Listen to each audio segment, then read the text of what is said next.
Ekitongole kya Rural Electrification Agency kyatuuka n'okugwa ku ttaka ne kiggalwa nawo ng'obukadde bwa ddoola obusukka mu 4 bubbiddwa. Nga ne ssente z'NSSF kampulire bulungi nga ne munnamityana ali ku TV wawe ogambye bonna $400 million. More than $400 million. Under the supervision of Honorable Goretti Kitutu. And was simply transferred. Was simply transferred to another ekitongole nakyo ne kigwa kiri ne kigwa oba baamubbiramu oba yabba oba yalimwa supervision ne sente zaabula. Abantu beewamwe abalina okufuna amasannyalaze kati mwe abali abalina okufuna amasannyalaze kuba kati mumunyiigidde nnyo ku Karamojja ne mwerabira obubaati ne munyiigira ku bubaati naye buli muntu yenna yalina okufuna amasannyalaze agagenda mu byalo. Buli wolaba nti amasannyalaze tegaatuuka Mmere Goretti Kitutu nga ye minisita wa energy yalemwa okutuukiriza omulimu ogwamuweebwa ne batuwa ssente obukadde bwa $4 oba yabba oba baamubbiramu oba yalemwa supervision naye ekyamukolebwako was on transferred ne bamuwa obwa minisita mu prime minister's office. Mu Buganda bafuuse emmomboze babundabunda ndaba abantu bangi bagobwa ku bibanja okugobwa ku bibanja ge mawulire agatava ku CBS ne ku BBS buli lunaku eno batugoba njagala kwebuuza tulinga batalina gavumenti ebyalo ennaku zino ekkooti zifuuse ekizibu ba RDC ba DPC tufuuse ekizibu naddala wano mu Buganda abantu baffe basengulwa enkya neggulu tulinga abatalinawo gavumenti. Olwo njagala kusaba nanga bali mu gavumenti mabegakawo mbadde shadow minister w'ebyettaka mu parliament ya Uganda ne kati ndi vice chairperson w'akakiiko ke bayita Park Local Government n'ekituluma nnyo okuba nti no abantu ba indigenous people are being evicted on daily basis naddala wano mu Buganda. Mu Uganda wonna weekiri ne wano mu Buganda waliwo ekizibu wano tulabika tulina bannaffe abajja nga beekobaanya okwegabanya Buganda ate ffe abaliwo batusengulewo amaloboozi matono nnyo kuba tulina abakulembeze bangi ebyobufuzi tubyogerako nnyo n'olaba eri mu parliament procedure n'esiwulira balwanirira common people b'abantu ba bulijjo mu nsonga zaabwe ezibaluma. N'olwekyo newakubadde ndi mubaka wa parliament kituluma nnyo abantu baffe okusengulwa. Ennaku ezo nagamba abaami ba Ssaabasajja Kabaka nti Buganda ttaka Ssaabasajja Kabaka atuula ku ttaka obwakabaka bubeerawo wali ttaka. Nalabako kabaka omu yansangeyo mu lukuŋŋaana nga bamuyita kabaka Agakani King Agakani nembuuza olubiri lwe luli luddawo obwakabaka bwe kyaye waabwe baatwalawo n'olwekyo is a king but has no kingdom gyaliringa byagakanye owe Kenya. Naye n'olwekyo nammwe abantu ba Buganda bannaffe abamu musiriso olw'okuba mulya abalala mwekobaana ne gurupu z'abasaatuuse ezisengula abalala temumanyi bifaayo ku nsi abalala mugamba nti abantu balyerwanirako ekiseera gye bijja eyo nenjagala kubajjukiza nti wano weffe amaaso ennaku zino mu Buganda basengula n'amalaalo ne bagasimulayo ennaku ezo waliwo awo waffe Kaasa Ng'ombe ebyalo biri nga bakeera ku makya waliwo ekyekikandwa n'ekyankyerabidde nga bakeera ku makya ng'amalaalo bagasimuddeyo mu ttaka. Era se Mukama babadde tozikiriza kumala kubuuza ku bantu bange nowala DC naye akamwana naye nze kyembadde ngamba era kino tukyakirinako essira n'olwaleero okunabadde naakakomawo waliwo abantu benawole benalabye bagoba bangi nnyo abanene mu gavumenti baagala kweddiza ttaka ly'e Namboole. Kituluma nnyo okulaba nti bannaffe abasinga balowooza nti bakitalo nnyo okugoba abantu baffe. Nkimanyi awo waliwo bannabyafuzi abatwalawo ntera okubawulira nga boogera ku birala ebitagira naye abantu b'e Namboole bannayuganda abagobwa ffe tumanyi bannyini kampuni ezo ez'ebinazi zoyogeddeko mukulu wa RDC bannabyafuzi bali wano bafrontinga bayimbi bagobye abantu baffe ku nnyanja eyo yonna otuuka Esese yonna beegabiddeyo otuuka Katosi yonna beegabiddeyo ebizinga byonna beegabiddeyo. Luli nali ku kizinga kye bayita ekyebusi waliwo omukulu omu mu gavumenti yeegabira ekizinga ekyo kyonna kuba ekizinga ssebo obusi mukulu Mpinga ne mukulu wa RDC ekisinga busi kye kisinga okuvaako ennaanaasi esinga okuwooma mu nsi yonna awava ennaanaasi esinga okuwooma wa mirundi ebiri ekangulumira n'ekizinga busi omunene wa gavumenti ezo za sekendo naye kyembadde nkugamba kituluma nnyo bannansi okusengulwa buli lutya banyini kampuni zino bamanyiddwa abantu baffe naddala wano mu Buganda tulinga awataliiwo gavumenti mu kooti be bana basajja era be bamu be baliyo omuntu n'agenda mu kooti ne bamuzunza olw'ekibanja kye kyabadde nakyo bwe bakoma weeno DPC ne yeebuzaabuza RDC gwe sikwogerako ogambye nti ewamwe mukola bulungi ne tulina obuzibu bw'aba RDC abasinga abakolagana ne poliisi olumu n'abalamuzi ne basengula omuntu so wali ekyo kyakulabirako ewaffe wali Semuto omusajja bajja ne bakoona ennyumba ye bamuyita Mugambwa ne bakoona ennyumba ye gyateekawo 1974 ennene ne bagiwa ekiro ku ttaka ettaka lye ne balitwala sebo bajja n'emmundu okutuukayo eri fayiro ye yabulayo ebutalangu gye yawaaba yabula kakati ate yasula mu ffumbiro lya muntu eno e Kampala eyalina ewaabwe so mukama wange nkyogeddeko ekyo kituluma nnyo ku nnyanja tu abantu babagobyeyo ejjuddeyo magye ebitundu bino byonna tulinga abali mu nsi etali mu gavumenti ono asengulwa ne bateekawo ebiteekateeka ebitakola nabadde n'owekitibwa n'abakoba mu UN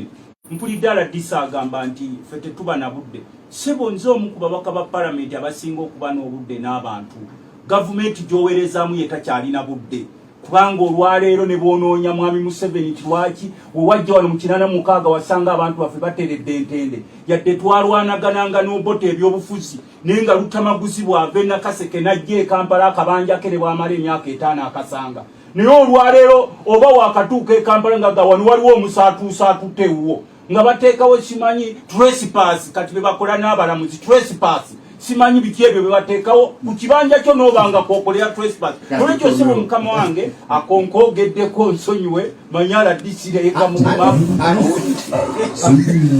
sebo nga okamala nze nsabayo eddakiika emu gyewampadde njagala kwongera kwebaza kigenda kugimala njagala kwongera okwebaza ennyo Ssaabasajja Kabaka ne Katikkiro Charles Peter Mayiga mwakubiriza abantu okulima emmwanyi wano mu Buganda emmwanyi wano kyekivaamu ssente okuviira ddala myaka gy'enkaaga naye tulina bannaffe ab'omu UCDA ate abakola ejjooga ennaku zino nze ndi mubaka wa palamenti nalabye nga bagenda e Masaka nga basaawa nasale beds z'abantu nozifuuyiramu ejjooga eyo likome era nalabye nga muleeta amateeka gammwe kwanze ntula kakiiko akabagette ndi ku kakiiko ka finance CDA netubalaga onnambika y'emmwanyi nti emmwanyi kyekirime ekivaamu wano ssente mu Buganda tekitandise ku mulembe gwa mwami Museveni infact n'olutalo lwa mwami Museveni ewaffe eruwero gye lwali ezimu ku ssente ezamuyambangako zaava mu mmwanyi nekitwewunyisa bannaffe emitima ebi gye mwalaze bannamasaka ne musaawe nasale besi zaabwe ne muziwamu ennanka twebuuza mwe muli b'amawanga kimuvaawa mmwe kuba teri muntu munansi nga mulaba bannaffe babonaabona ennaku zino nze ndi maka palamenti ayogeddeko boogezi batusaze omusaala abamu temunnakimanya finance etusaze omusaala naye ababaka ne baagala okusamba emmeeza naye ntunuulira abantu baffe abanaku mu byalo Ssaabasajja Kabaka bwe yakubira omulanga ne Katikkiro nti mulime emmwanyi musobole okubaako ne kemuteeka mu nsawo ate gwe n'obeeri n'osaanyawo kubanga okozesebwa bannabyabufuzi be tutamanyi ebigendererwa byabwe kituluma tetunategeera kiruubirirwa kyammwe bassebo kye mwesibye ku mmwanyi eno kubanga gaffe palamenti twalaba omukulu omu agamba muye yalina okutunda emmwanyi mu Uganda gwe yalina okufuna license era nalabye era babateekako amateeka mukimanyi mbwa atalina license togenda zitunda naye abantu mubalike balime emmwanyi zaabwe kuba emirimu gino mwagibagobako emirimu gyammwe egyabakungu n'abaana bammwe na mikwano gyammwe omuntu asazeewo okuleka emirimu gyammwe egy'omu ofiisi naga kanzikirire ewaffe ebuddu nnime kanzikirire ewaffe ebulemeezi nnime emmwanyi zange nneme kubba ate era n'omuyingirira mu mmwanyi mukimanyi oli mukungu wa UCDA newakubadde ndi mubaka wa palamenti tulina okumanya limits amiina sebo mukamanga ako kambudde mutima kambadde nnyo ku mwoyo nandaba okubonaabona kw'abantu baffe abalimi b'emmwanyi bannaffe tutamanyi bisawe mwanyi zaabwe nasale beti zaabwe n'endokwa zaabwe neyanziza nnyo gwe bw'otunuulira emyaka gya UPE 25 n'okigera tuteeka ku minzaani n'ebyo ebituukiddwako bw'olaba n'enkyukakyuka ezireeteddwa do you still need UPE oba nedda? Njagala kwebaza NRDC n'abatuuliriza waliwo babaka bannanga bali mutuuliriza Honorable Nantaba Wekayunga ngambye nti ensonga y'ettaka munywerezaawo awo ddala Nabukenya Bulenda kigo yalese ng'omulamwa yabadde by the way mu parliament tugiyita matter of national importance yayiseewo so Nalebo Nantaba Nalebo Nabukenya ejja kulaba mukulu mpinga batwongere kati tulina okusomozebwa kunene ng'eggwanga nti tulina amateeka malungi nnyo ku education, tulina ennambika nnungi naye abateekesa mu nkola abasinga bonna bakibuggwe oba tebaagaliza ggwanga lino. Ntambuddeko ebiseera ebisinga abamu bwe balaba tutambula balowooza tutambudde lwakuba tuli mu palamenti, naye nze maze ebbanga lyange dde ntambulako mu nsi yaffe Uganda n'enfulumako n'ebweru wa Uganda neneetegereza ensi zonna ze mulaba zikuze ziteeka nnyo value mu education, okusomesa abantu. Si kuno okwaffe okwa Uganda kwe bagamba simanyi ow'obuna simanyi 11 okw'okumunyunguzaamu naye okusomesa omuntu nga gy'omusomeseza ddala akitegeera bw'abanga wabyabulimi nga bw'avaayo abyogerako mu bitabo ne practically ng'asobola okukiraga. Era ensi ezisinga ezikulaakulanye zigatta ebintu bibiri. Naliko Germany eyo nga mbeera mu katown bakayita Dome City akasinga mu church esinga obukadde mu nsi yonna era esinga obuwanvu mu nsi yonna. Naye Abajamani abo batusomesanga ne bagamba nti Germany bw'oba onookulaakulanya omwana omuggira ddala wansi omusomesa ebintu bibiri baziyita wano tuziyita technical oba ebyemikono then n'omusomesa n'ebyebitabo. Kati wano ebiriwo mu Uganda it's just for accountability. UPE yalibaddewo naye eriwo bagisuulawo obusuuzi ng'oli bw'anaateekawo ekintu okubejjako ba politicians nti abakulu banaafunira ku ki ebyobululu gibagambe nti abantu tubateereddewo okusoma. Okusoma kuno kwa bonna basome kwalibadde kulungi singa kwongerwamu omutindo. Omutindo mubi nnyo. Tugenda tutunuulira abasomesa embeera gye bayitamu ne tutunuulira abazadde embeera gye bayitamu n'abaana bennyini twaacceptinga nti UPE yajja nga tebagyetegekedde ne tubabuulira nti asi kiri kye muleese naye musooke mweteeketeeke temubagukabaguka okuddira ebikongo ate obifumbisa essanja, okuddira ebijanjaalo obifumbisa essanja, obutiko bw'ofumbisa essanja naye ebijanjaalo bakusanga okutta essanja obifumba bagamba ono kyaliko takitegeera biba birina okukona definitely. Ne kaakati UPE yakona tukkirize bwati bannaffe balina engeri gye beebuzaabuzamu nti ate tubijjewo ate tukole eki. They have failed to tell the public nti babipapira tebabiprogrammingira. Tulina bannaffe osanga baminisita w'education nga tamanyi na kigenda mu maaso n'omubuuzi omanye ekigenda mu maaso muba okulembera mu education nti tuliwo byabufuzi survival. Era olinajja nayogera ebigambo bye kuba bannayuganda baagala nnyo ebigambo bino ebyokubakyamuukiriza. Omukulu Simanyi agambye bano bwe bate be baayise abantu bameka abayingira UPE era bameka abagraduatinga from UPE n'omutindo gwabwe mwali mu kukozeeko assessment. Kubanga ekisooka eggwanga bwe liba lyavu nga Uganda bweri oli alowooza nti gavumenti okuwa okusoma okw'omutindo oba quality education is a privilege not a right. It is a right for every citizen ofuna quality education. Dembe lya buli munna Uganda. Teba na abakulu twabagamba nti mubeere ng'Erwanda waliwo bonna basome naye baminister nabo bateeka abaana baabwe bonna basome. Abakungu ba gavumenti naye wano omukungu wa gavumenti n'omuga atwala omwana mu bonna basomaka ndeko omwana wange oyagala afuuke feria era babateeka mu masomero ganjawulo nnyo separate schools. Kati bone babakolera gadi bengalye sente nezigenda nga ne bazimba tewali ministry gye basinga kubba mu sente nga education zonna eziyiteeyo naye nga tetwewuunya tugiwa sente nyingi. Tulina ba donors balina ababafacilitating ako facilitations ezijja ne zonna tezirabika. ne wekanga nga abasomesa baliwo kwegamba babalabanga abatalina makulu omuyizi n'atuuka ku ssomero mu gavumenti ekupulaningira simanyi oba buli mwaka nawulira ennaku ezo baba simanyi mutwalo ogwa fiizi bazongeza kanteeke ku mitwalo 2 kale nze nali manyi mutwalo bakaŋŋambe kale kankijjeku ebyo kiteekeko esatu nti omuyizi which is very okay nkitumbudde waggulu esente zetuwa buli muyizi tumusasanyizaako omutwalo gumu kanaana tumusasanyizako omutwalo gumu kanaana nga tuzimba ebizimbe nga buli musomesa tumusasula mukanaana zempya omutwalo gumu kanaana nga byonna bituddeko ekitegeeza enkadde zibadde kasaaga nedda zibadde gumu 2 nanti Luttamaguzi afubayanga kiwadde 3 kakibadde ekitumbudde nnyo ngalirabye ngaaekambuligi ebungereza ow'emitwalo 3 kakati oli tusobola kukwata mutwalo gumu kanaana ewaffe nakaseke kiro y'ennyama eri ku mutwalo gumu n'ekitundu omuyizi ng'asomera kiro y'ennyama emu nebasajja bano bazanyire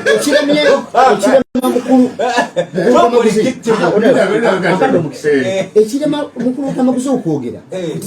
zino tetuziyita fees esente zino tubala omwana kusomero tumubalira okugula manyira buli mwana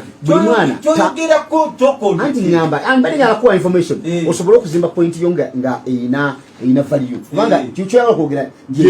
netwagala kibenga kirina facts akati esente zino omwana tuzimubalira nga bamugulira ennoni nga bamugulira chat kubanga nokusawa isomero anti omwana but fees mwagala kunafuya kigambo fees ne mugamba nti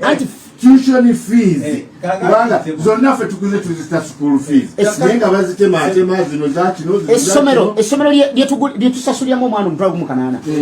buli musomesa tuba tumusasudde nga buli ffe tuzimbawo ebizimbe ate era n'ebyo ebirala ebitambuza essomero ffe tubikola kakati ennoni ez'omutwalo gumu kanaana ne kyati ez'okutima mu ssomero ez'ogumu kanaana kitegeeza nti ezo sente nyingi oba zisobola okukozesebwa nange kambuuze nga tugyeko ogumu akanaana nogaa ne muzimba ebizimbe nemugira ennoni nabiki ebyo ngaani bwe yaali bikoze era musigala nga buvunanyizibwa bwani anti saagala oli afuna ekirowoozo nga ezo sente alowooza nti ntono kyetuva tubala omutwe tugamba nti abaana mu ssomero bwe mubaamu abaana basinga okuba abatono nti abaana 150 nga be balimu buli mwana nomuteekako gumu kanaana kitegeeza nti essomero liba ne sente zisigalawo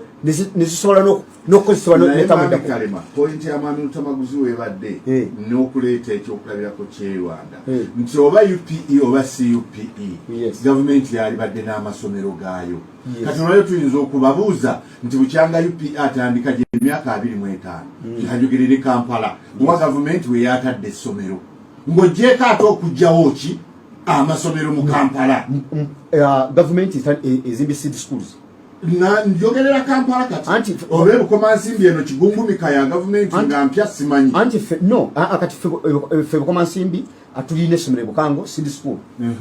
era twamaze dda okulikwasa abazadde tugenda kuzimba ddala mu Kagologolo ate neddala mu Kitanda anti tubadde tusangiddwa n'amasomero agasangiddwawo twakwatagana n'abo ba stakeholder abaalimu tulina amasomero aga church nga gavumenti buli kimu ekirimu kati yekikola ag'obusiraamu n'ago ag'abakristaayo nga gavumenti buli kimu ekirimu fule yekikola kakati RDC ebintu byabiyita kutangeri ya bufuzi sincere tewaliwo okwata mutwalo gumu kanaana n'oguweereza nga school fees obusibu bwe tulina wano mu ggwanga nti abantu baffe abasinga abaplaningira amasomero gano ate abaana baabwe tebali mu UPE mu nsi ezitulinaanye bw'obanga oli mukungu wa gavumenti ng'opulaningira UPE naawe bakikukakatako era bakukaka nti omwana we alina kusomera mu masomero ago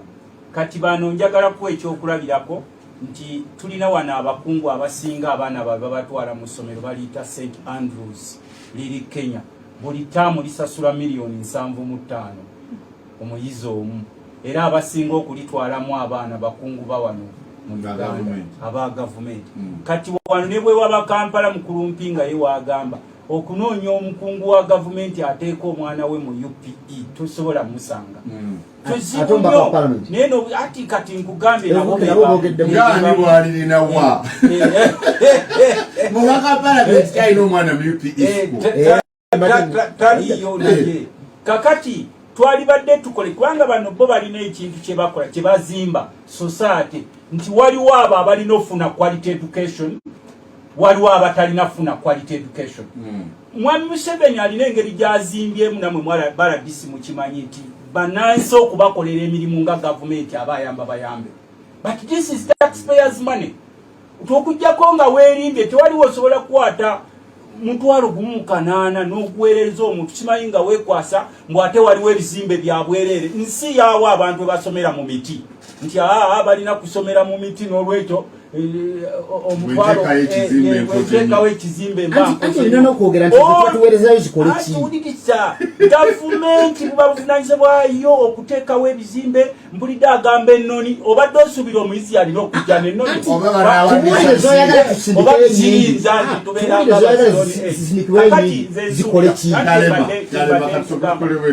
omwana we ali mu UPE school njagala nakuwulira bituufu ogumu kanana gwagubidwa tebiraze ogwebidwa tebiraze omwaka nano kubanga buli kimu twakitaddewo kubanga bw'otuuka ssebo mukamange ndowooza kati ompadde akadde bw'otuuka n'otunuulira omutindo ogw'education n'otunuulira n'abasomesa bennyini bwe bayisibwamu n'otunuulira n'ebikozesebwa emabegako eri gavumenti zaaguliranga abayizi ebikozesebwa gamba ng'ebitabo nga babawo ebitabo naye olwaleero tebiriiwo bano abafuga eggwanga lino babalowoozesa nti abaana abaabwe balina ofuna quality education numu nabuuzaako omukulu omu yajja minisita awo ne mubuuza minisita omwana we ali mu UPE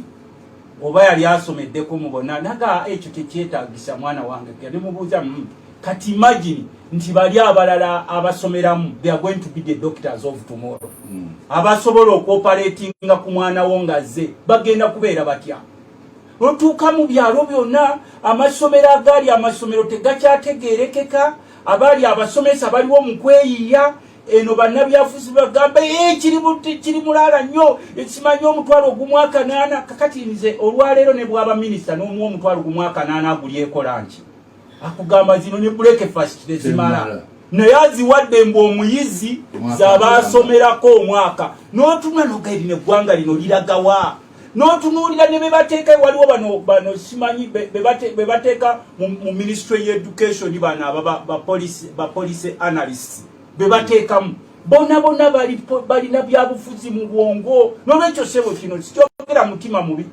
eno UPE yalibadde esooka neteekebwa ku drawing board neweebwa abo abaali bagiteeseteesa abagitegeera bano bagwamu ngwe lwa byafuzi kuba mumanyi ekiseera kyeyagiramu kyali kya byabufuzi katukomera okwekwate mwami Luttamaguzi njagadde okubire ku nsonga yo naddala sebo kakati sebo yanyingidde naye sebo ansanyusizza bamuweereza wano RDC bamuweereza message y'abantu 2,000 abali mu kusengulwa emukono kati era RDC ne muweereza kubanga antuliza gamba nti bamuweereza nkwebaza okuba omwerufu bafunye RDC munne namuweereza message ey'abasengulwa abantu 2,000 bebagenda osengulwa no RDC gwempereza mu kitundu ekyo abadde tannaba kukimanyi naye already kati wali one bamuweereza ate n'aweereza ow'emukono abadde tamanyi bigenda mu maaso naye sebo weebali kakati mbadde tugamba nti infact nfunye ne information wane ku yagundi vice chairperson waffe we Nakaseke Mavuma mpeereza ndi waffe Nakaseke baweereza gumu kasaavu kakati tubadde tusaba ziri uniform just in the time was informed ziri gumu kanana ne olukumi yenjawulo yes so abela ne fax njawulo ntono kakati kye tubadde kugamba nze nakitaka nkise ku ebiri obeza gwa tebiraze ngoma ijo gituma kugamba tuliko obuzibu wano mu ggwanga nti bannaffe abafuga eggwanga lino tebaagalizangako sekita yonna kutambula. Buli otunuulirako yonna ebootaboota tewali kitambula. N'ofulumiza n'ofulumya abaana ng'omutindo gwabwe gwonna mufu. N'otunuulira abasomesa embeera gye bayitamu. Abasomesa nabo balinga abapoliisi. Otunuulira abapoliisi we basula n'olaba bwe babakangandula, genda okwolekera Luttamaguzi, genda okolekuli ng'ola omusajja embeera gy'ayitamu. Kati twetaaga tuddemu tuzimbe ekintu kino bupya nga tetukozesa bannabyabufuzi, nga tulina abapoliisi analysts abadowooza nga beetengeredde ne bakola emirimu gyabwe nga beetengeredde. Kuba otuuka mu byalo eyo yonna kulinga okutakyalina kusoma, mu bibuga ne kulinga okutakyalina kusoma, ne weebuuza kiki ekigenda mu maaso. Ne bannaffe abalala abalivuddeyo ne batangaaza ensonga eno okulaba nti tu ironing out ebiba bitatambula bulungi. They talk politics 24/7. Musimanyi twaba oba owulira oli mugagga toleeta mwana wo mu bonna basome n'omubuuza nedda. This is for our country. Omwana w'omugagga n'ow'omwavu waliwo gye bayita point of confluence oba sinkanira. Olumu ayinza okusinkana ng'omwana w'omwavu yafuuse dokita.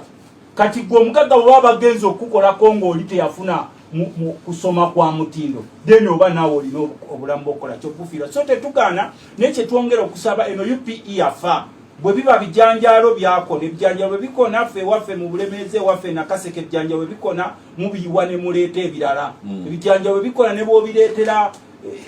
ekutiya y'amanda era tebisobola kujja. Kakati kye tulina okukola tuddeyo ku drawing board tugambe nti bannabyafuzi bakozesa UPE okuyisaawo ebyabwe ne basanga bannayuganda abasinga nga abaavu nnyo. Omanyi wano mu Uganda olw'obwavu obungi oli ne bw'omuleetera ennyama y'ekibe asooka nakkubira enduulu, weebale nnyo taata n'afumba. Olumala ofumba n'omuganda nakuleetedde ennyama ya kibe n'alyokaawo yeekuba engalike kuba tasooka kubuuza. Twalisoose ne tubuuza nti eno UPE mugireese egenda kukola etya, mitendera ki, baani abagenda ogibeeramu, eri intended for only the poor or for Ugandans. Kubanga if it is intended for Ugandans, naawe ne wakubadde oli mugagga oba oli mukungu wa gavumenti oba oli memba wa parliament, omwana we alina okusomera mu ssomero lyerimu n'eryowampinga. Gwe lwaki olowooza nti omwana wa mpinga asigalire wansi yasome nga talina mutindo? Gwe wa Luttamaguzi kuba oli MP, gwe wa RDC kubanga oli RDC nti yekka alina okufuna quality education. Ebyo bye twetaaga, just bannayuganda tebeetaaga bintu bingi, naye ng'eno yo education yeetaaga eno yo bonna basome, yeetaaga okuddamu okufuna assessment abantu abalina sober minds abatali mu byabufuzi ne beetengerera. Twalidde institution izo ne tuzijjamu ebyobufuzi kuba buli institution yonna gy'olaba kati ebootaboota olw'ebyobufuzi ebijingidde. Munosanga minisita w'education ne mu babaka parliament bennyini nga bakola emirimu mu parliament abali mu byabufuzi. Eyo yo political office era ensonga lwaki olaba bw'oba oteekateeka amateeka bw'oba oteekateeka mu ebyokola bya parliament. Mu education teri Europe. Mu education teri Europe. Naye eri mu parliament eri Europe ne lead of government business. Eno education yo erina okwawulwa n'ebyobufuzi. Ate bateekemu abantu abo bennyini abali qualified, ng'oli bw'aba atunuulira embeera y'abasomesa gye bayitamu agitunuulira nga agijja from the point of education, si from the point of politics. Ne kati Nkulu Museveni kati onaala ddise olwaleero n'omugamba nti tuddeyo batero batwala ekyankwanzi. Tumali mutuuseeko ekyankwanzi. It doesn't matter kuba buli omu alina w'alamaga.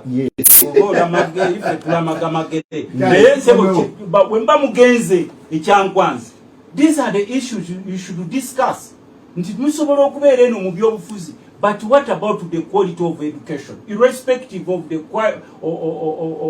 of the jobs bannayuganda gye bakola. Oba oli mulimi omwana wa deservinga better. Oba oli munabyafuzi omwana wa deservinga better. Oba oli mwavu omwana wa deservinga better. Because Uganda's government should serve all.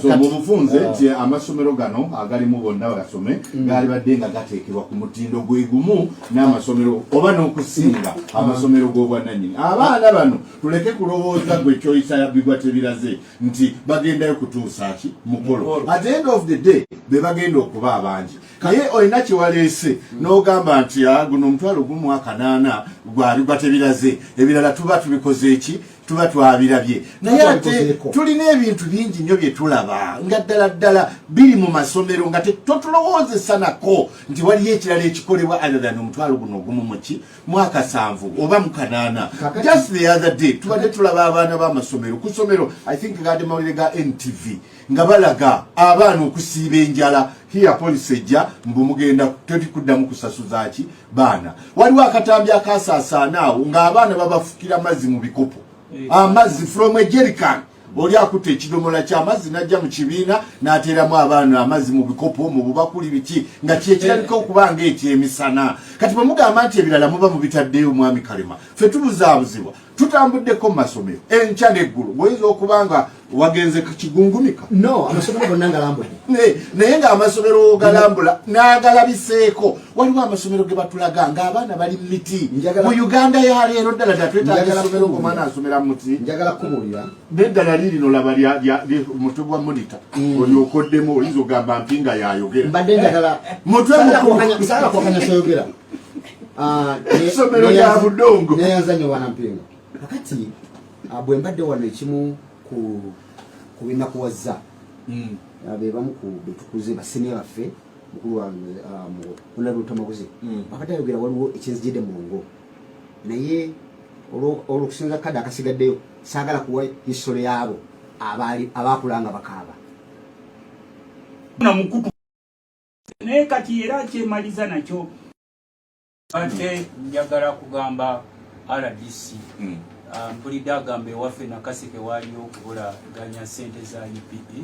nze ndi vice chairperson w'akakiiko ke bayita Paaka Local Government akalabirira disitulikiti zonna n'egyolimu mu ofiisi ya mu ripooti ya auditor general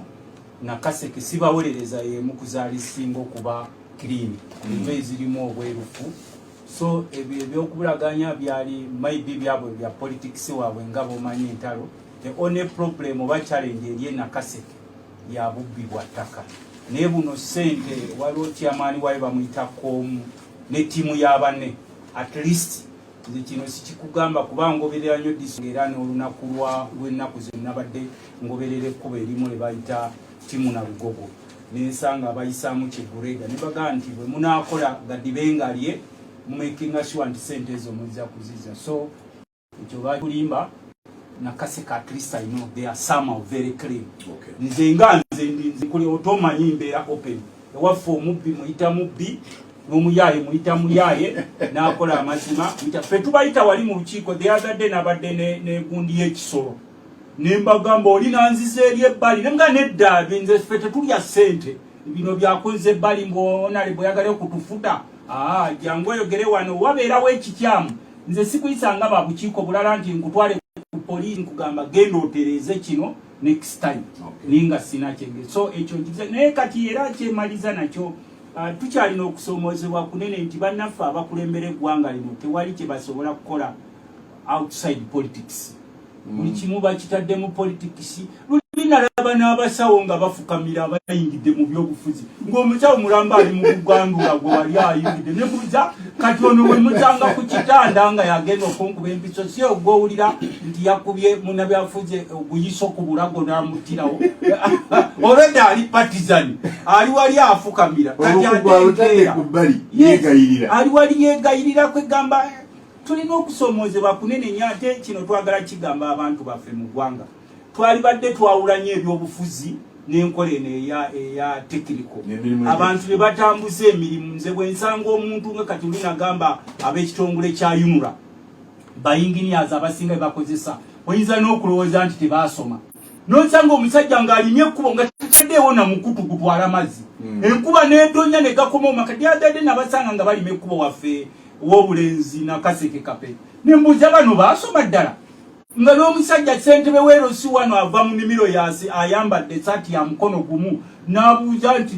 ne bano gavumenti beesindika naye nga bagamba balina diguli bemakerere baawa kakati naffe ne tudda ne tugamba nti twawule nnyo politics mu byekikugu era neno education esobola okukola UPA esobola okukolera ddala bulungi nnyo ne waali baddewo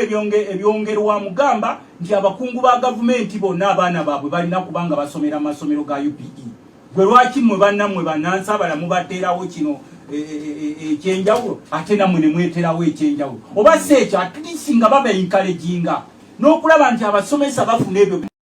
baleme kuba balowoozesa nti gavumenti bwewa abasomesa be yeetaaga mbwe ebe bayambye nnyo gavumenti ekuŋŋaanya omusolo era ebyo byeba erina okukola okubawa ebizimbe okubawa ebitabo ebisomesebwamu ne quality education kuddayo ne ba owninga amasomero gaabwe nga beeyambisa school management committee ne PTA okulaba nti amasomero gatambula bulungi. Njagala kwebaza nze abakubye amasimu n'abadde batuuliza mukulu Kelvis Mulima Hope International Learning Center. Ekitongole kya Rural Electrification Agency kyatuuka n'okugwa ku ttaka ne kiggalwa nawo ng'obukadde bwa ddoola obusukka mu 4 bubbiddwa. nga ne sente z'NSSF kampulire bulungi nga ne munnamityana ali ku TV wawe ogambye bina $400 million. More than $400 million. Under the supervision of Honorable Goretti Kitutu. And was simply transferred. Was simply transferred to another ekitongole nakyo ne kigwa kiri ne kigwa oba baamubbiramu oba yabba oba yalimwa supervision ne sente zaabula. Abantu beewamwe abalina okufuna amasannyalaze kati mwe abali abalina okufuna amasannyalaze kuba kati mumunyiigidde nnyo ku Karamoja ne mwerabira obubaati ne munyiigira ku bubaati naye buli muntu yenna yalina okufuna amasannyalaze agagenda mu byalo buli wolaba nti amasannyalaze tegaatuuka Mmere Goretti Kitutu nga ye minisita wa energy yalemwa okutuukiriza omulimu ogwamuweebwa ne batuwa ssente obukadde bwa $400 oba yabba oba baamubbiramu oba yalemwa supervision naye ekyamukolebwako was on transferred ne bamuwa obwa minister mu prime minister's office.